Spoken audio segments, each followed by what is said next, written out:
ನಮಸ್ತೆ. ನಾನು scent Mary's international ಸ್ಕೂಲಲ್ಲಿ ಸುಮಾರು 15 ವರ್ಷಗಳಿಂದ ಹಿಂದಿ ಫ್ಯಾಕಲ್ಟಿಯಾಗಿ ವರ್ಕ್ ಮಾಡ್ತಾ ಇದ್ದೀನಿ.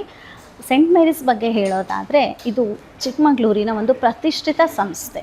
ಈ ಚಿಕ್ಕಮಗಳೂರಿಗೆ ಒಂದು ಶೈಕ್ಷಣಿಕ ಮೈಲಿಗಲ್ಲು ಅಂತಲೇ ಹೇಳಬಹುದು. ಸೆಂಟ್ ಮೇರೀಸಲ್ಲಿ ಓದಿದಂತಹ ಎಷ್ಟೋ ವಿದ್ಯಾರ್ಥಿಗಳು ಇವತ್ತು ದೇಶ ವಿದೇಶಗಳಲ್ಲೂ ಸಹ ಕೆಲಸ ಮಾಡ್ತಾ ಇದ್ದಾರೆ, ಜೊತೆಗೆ ವ್ಯಾಸಂಗ ಕೂಡ ಮಾಡ್ತಾ ಇದ್ದಾರೆ. ಈ ಸಂಸ್ಥೆಯನ್ನು ಸ್ಥಾಪಿಸಿದ ಸರ್ ಜೆರಾಲ್ಡ್ ಲೋಬೋ ಸರ್ ಅವರು ಹಾಗೂ ಅವರ ಶ್ರೀಮತಿಯವರಾದ ಪ್ರಮೀಳಾ ಮರಿಯಾ ಡಿಸೋಜಾ ಮೇಡಮ್ ಇಬ್ಬರೂ ಸಹ ಈ ಸಂಸ್ಥೆಗೋಸ್ಕರ ಪ್ರತಿದಿನ ಹಗಲು ರಾತ್ರಿ ದುಡಿತಾ ಇದ್ದಾರೆ. ಅವರ ಪರಿಶ್ರಮದ ಫಲವೇ ನಮ್ಮ ಸೆಂಟ್ ಮೇರೀಸ್ ಅಂತಾರಾಷ್ಟ್ರೀಯ ಪಾಠಶಾಲೆ. ಜೊತೆಗೆ ಇಲ್ಲಿ ಎಲ್ಲ ಥರದ ಕರಿಕ್ಯುಲಮ್, ಅಂದರೆ ನಮ್ಮ ಚಿಕ್ಕಮಗಳೂರು ಅಂತ ಊರಲ್ಲಿ ಈ ಥರದ ಕರಿಕ್ಯುಲಮ್ ಎಲ್ಲ ಹೊಸದಂತಲೇ ಹೇಳಬಹುದು.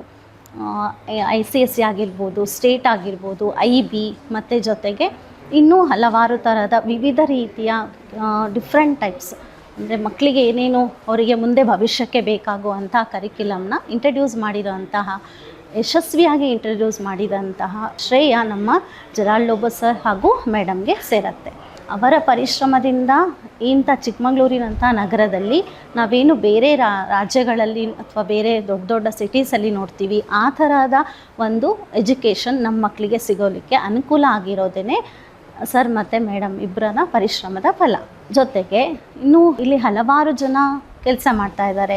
ಕೇವಲ ನಮ್ಮ ನಗರದಲ್ಲಷ್ಟೇ ಅಲ್ಲ, ಬೇರೆ ಬೇರೆ ರಾಜ್ಯಗಳಿಂದ ಬಂದು ಇಲ್ಲಿ ಅಧ್ಯಾಪಕರಾಗಿ ಕೆಲಸ ಮಾಡುತ್ತಿದ್ದಾರೆ. ನಮ್ಮ ಮಕ್ಕಳಿಗೆ ದೊಡ್ಡ ನಗರಗಳಲ್ಲಿ ಸಿಗುವಂಥ ಏನು ಶಿಕ್ಷಣ ಇದೆ, ಅದನ್ನು ಇಲ್ಲೇ ನಮ್ಮ ಚಿಕ್ಕಮಗಳೂರಲ್ಲೇ ಕೊಡಬೇಕು ಅನ್ನೋದೇ ಅವರ ಉದ್ದೇಶ. ಅದಕ್ಕೋಸ್ಕರ ನಮ್ಮ ಜೆರಾಲ್ಡ್ ಲೋಬೋ ಸರ್ ಅವರು ಅನುಭವ ಇರೋ ಅಂಥ ಟೀಚರ್ಸನ್ನು ಕರೆಸಿ ಇಲ್ಲಿ ನಮ್ಮ ಮಕ್ಕಳಿಗೆ ಶಿಕ್ಷಣವನ್ನು ಕೊಡ್ತಾ ಇದ್ದಾರೆ.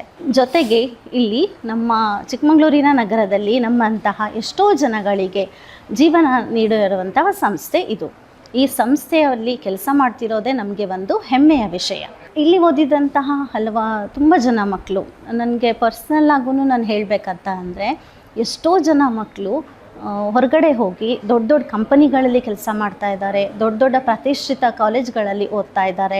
ಅದನ್ನೆಲ್ಲ ನೋಡಿದಾಗ ನಮಗೆ ತುಂಬ ಸಂತೋಷ ಆಗುತ್ತೆ. ಯಾಕಂದರೆ ನಮ್ಮ ಚಿಕ್ಕಮಗಳೂರಲ್ಲಿ ಎಲ್ಲ ವರ್ಗದ ಜನರು ಇದ್ದಾರೆ, ಎಲ್ಲ ವರ್ಗದ ಪೋಷಕರು ಇದ್ದಾರೆ. ಆ ಎಲ್ಲ ವರ್ಗದ ಪೋಷಕರ ಮಕ್ಕಳು ಸಹ ನಮ್ಮ ಶಾಲೆಯಲ್ಲಿ ಓದ್ತಾ ಇದ್ದಾರೆ. ಎಲ್ಲರಿಗೂ ಸಮಾನವಾದ ಶಿಕ್ಷಣ ಕೊಡೋದೇ ನಮ್ಮ ಜೆರಾಲ್ಡ್ ಲೋಬೋ ಸರ್ ಅವರ ಧ್ಯೇಯ ಹಾಗೂ ಅವರ ಕನಸು ಕೂಡ.